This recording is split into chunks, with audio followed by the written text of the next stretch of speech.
ka lang. Diba? How can you be entrusted with little if you can't be entrusted with much?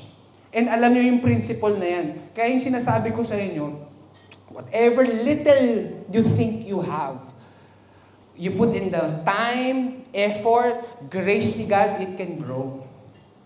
It can grow.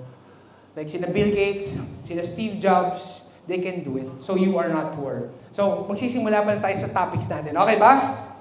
So, sinimulan ko with the mindset and sa mga dreams kasi yun yung pinaka-anchor natin. So, gagawin natin, marami tayong topics, 8 topics, pero yung iba mabibilis lang. May mga topics na mas tatagalan ko kasi feeling ko mas importante sa atin, pero yung mga ibang topics mas bibilisan natin. Ganito, kung anong oras na ba? So, later baka mag-break tayo, pero in the event na gusto nyo mag-CR,